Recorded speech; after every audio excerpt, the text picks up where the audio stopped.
A nursery business can be a profitable enterprise, but it requires a sizable investment of money for labor and equipment, plus good management. It also requires that the manager be familiar with all of the production practices in his or her geographical area. There are many initial questions to be addressed once a decision has been made to produce a nursery crop. The more fully a manager has examined other production nurseries and realistically determined what is best for his or her own situation, the better the chance that a profit, as well as plants, will be produced. While a few profitable production nurseries began from a grower's interest in a unique plant, in most cases concentration on a single plant genus has been a distraction in management of a profitable nursery. I'm Dr. DeBusk, and the purpose of this video is to provide questions to ask during the planning process and information on common small plant cultures such as growing from seed and vegetative methods. Deciding on what trees, shrubs, and ground covers to grow is an important step and a most perplexing question for the grower. Of course, the decision begins with a strategic plan that identifies potential clients and their needs. A grower should consider growing those trees and shrubs for which there is an expanding market, that are well suited to the production site and that fit his or her expertise. Observing what is popularly grown in the market area and discussing possibilities with other growers will give valuable clues that will help you decide on species and quantities. Local landscape contractors and city park directors, as well as visits to recent landscape projects and landscape architects in your area, are also good sources of market information. It may be very helpful to study the demand for unique plants and services in the local market area that are currently not being met. You need to carefully confirm the volume of sales possible from the chosen niche market is large enough to support the nursery and that the necessary resources and technical expertise are in place. A prudent approach might be to choose a few plants that are both selling well and are easy to grow and gradually increase inventories as the market demands. There are several genera of trees and shrubs that continue to be common to ornamental landscape in many areas of the United States. Selected and improved cultivars are available for most commonly used plants and should be given preference. Avoid plants or cultivars that are losing their popularity due to severe disease or insect problems or seem to be going out of style. For example, Indian hawthorn was once a popular hedge plant, but they are very susceptible to leaf spot, causing them to lose favor. A grower should always attempt to determine the current and future preferences for plant sizes, foliage and flower colors, textures, densities, and forms to successfully meet market demands. How will the plants be harvested and marketed? This management decision is a function of who the clients are and what they need. The decision influences production practices and must be made before production begins. Plants may be marketed bare root and containerized, bare root with processed balls, balled and burlapped, balled and potted, or container grown, each requiring different equipment and growing space. Some of the harvesting and marketing characteristics are given in the table. Should a grower produce or buy liners? A beginning nursery grower may find it more convenient and profitable to purchase plants for lining out than to produce them. Liner production requires expert attention to many details, as well as special propagation facilities and small plant culture production areas. If liners are purchased for the first few years, a new grower can concentrate on growing quality plants at a profit and avoid the risk involved in propagation. A number of firms have specialized in liner production and can provide high-quality liners.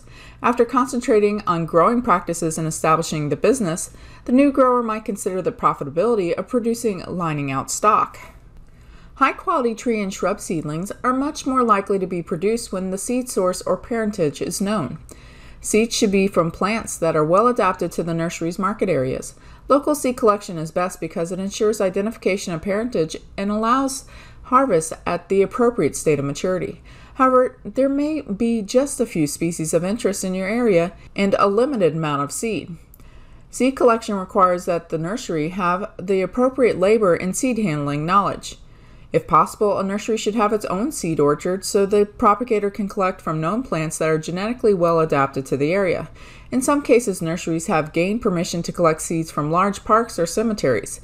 Many ornamental landscape plants such as red maple, redbud, dogwood, sugar maple, and oaks have a broad geographic distribution. These native plants, adapted to a local environment, grow much better than the same species introduced from other areas. Some of the seeds may be sown shortly after collection and will germinate and grow immediately. Seed of other species will require an overwintering process to satisfy dormancy requirements. Vegetative or asexual propagation has become an established means of producing plants by using roots, stems, or leaves of stock plants that have the desired ornamental landscape traits. Asexual propagation is popular because it produces a clone of the original stock plant. Asexual propagation is accomplished by several methods such as cuttings, grafting, layerage, division, and tissue culture. Seedlings or rooted cuttings may be transplanted from the propagation beds or flats into well-prepared ground beds, small containers, or directly into field production rows. The objective of small plant culture is to provide optimum conditions for rapid, vigorous growth by allowing sufficient space between plants, by giving adequate water and fertilizer, protecting from weather extremes, and by eliminating competition from weeds and pests, including rabbits and deer. Narrow-leaved and broad-leaved evergreens are usually transplanted into liner beds or cold frames for growing 1 or 2 years before planting them into the field. Vigorously growing seedlings, well-rooted cuttings, or properly knitted grafts should be transplanted, while unhealthy and poorly developed plants from propagation should be roked. Keep in mind that when a plant dies or is stunted, it continues to take up space that is irrigated, fertilized, and weeded, making all the other plants more expensive. Only the best quality plants should be allowed to occupy valuable production space. The quality of the nursery stock ready for sale is frequently determined by the quality of the young liner plants. Suggested fertilizer programs for nitrogen in the production of small young plants typically includes 1 or 2 of the following programs. For ground beds, apply annually 2 to 6 pounds of nitrogen per 1,000 square feet based on the plant type. A well-drained, medium-textured loam soil with a pH of 6.0 to 6.5 is preferred for most nursery plants. Plants grown in sandy soil in southern climates with a longer growing season may require higher annual rates and more frequent fertilization. For container pots or flats, supplemental fertilizers during the growing season is necessary for optimum growth of most container-grown crops. The limited volume and nutrient reserves of containers, low cation exchange capacities of most commonly used soilless media, and rapid leaching of nutrients from frequent irrigation all contribute to the need for supplemental fertilization.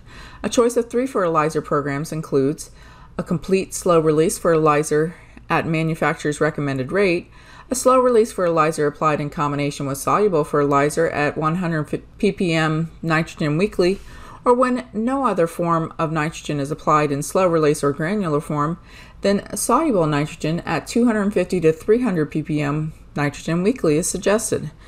The key to proper management of micronutrients in container media is to have the pH between 5.0 and 6.0. Once the pH rises above 7.0, many micronutrients become insoluble in the medium and are unavailable to the plant. These recommendations may vary with species, stages of plant growth, environmental conditions, and the concentration of other essential elements. They are intended to be general guidelines only while it is difficult to predict the exact nutrient levels to apply for each species. Broad ranges of plants can be grown under similar fertility levels. Softwood cuttings that are well rooted in 8-inch deep flats are usually moved from the propagation area to outdoor frames where they are shaded for several weeks before exposure to full sunlight. Many growers use the same structure for propagation in small plant culture to eliminate the need for moving at this stage. The structures provide the hardening off conditions for young tender plants, the growing on requirements, and overwintering protection.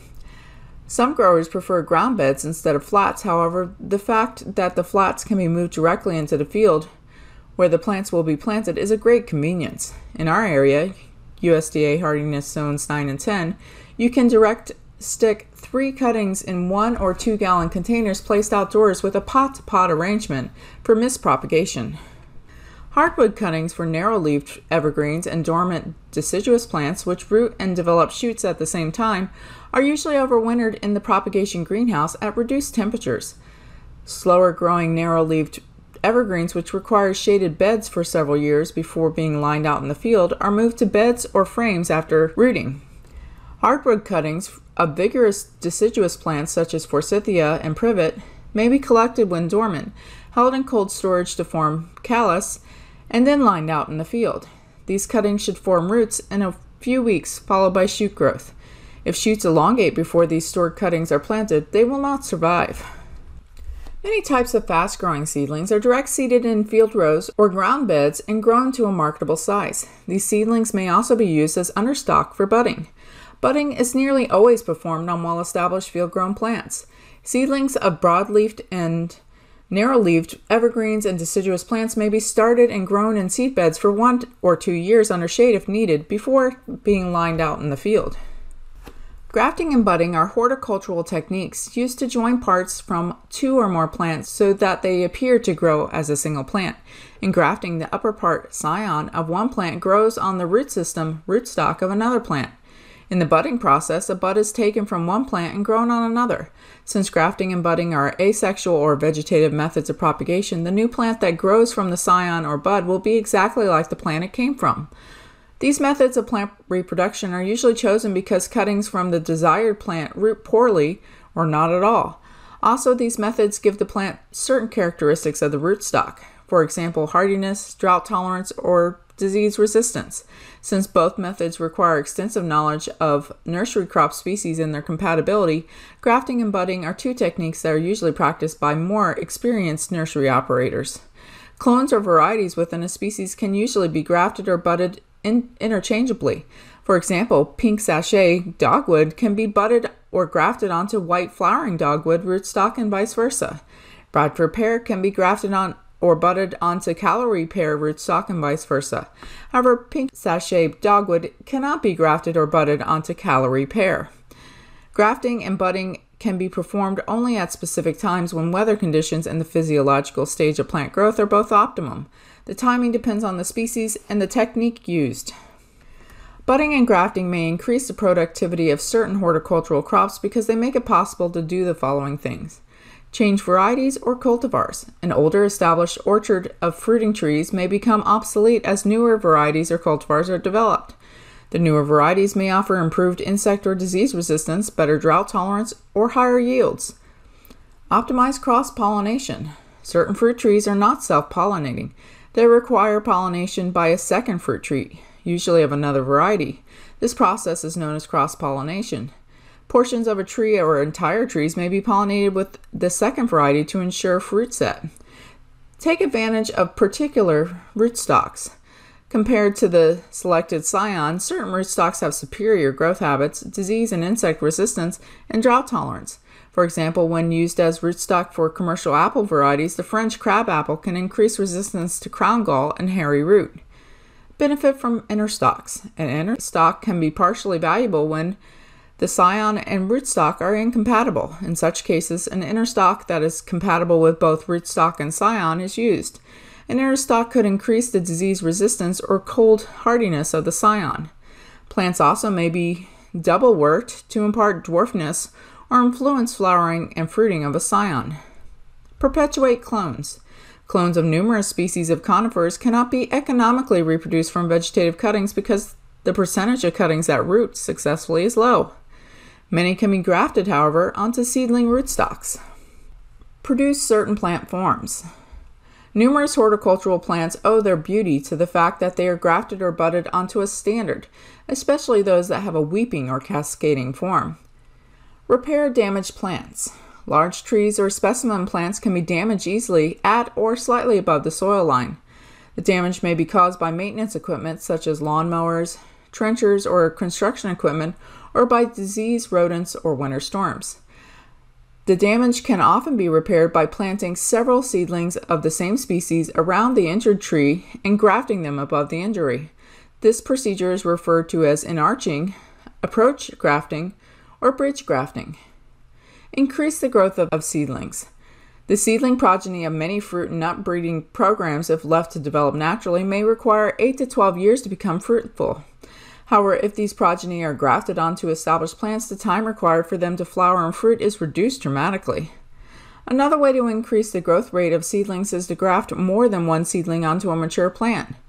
Using this procedure as a breeding tool saves time, space, and money. Index viruses. Many plants carry viruses, although the symptoms may not always be obvious or even visible. The presence of or absence of the virus in the suspect plant can be confirmed by grafting scions from the plant onto another plant that is highly susceptible and will display prominent symptoms. In conclusion, hopefully you learned some questions to ask when starting a business and some specifics about small plant culture.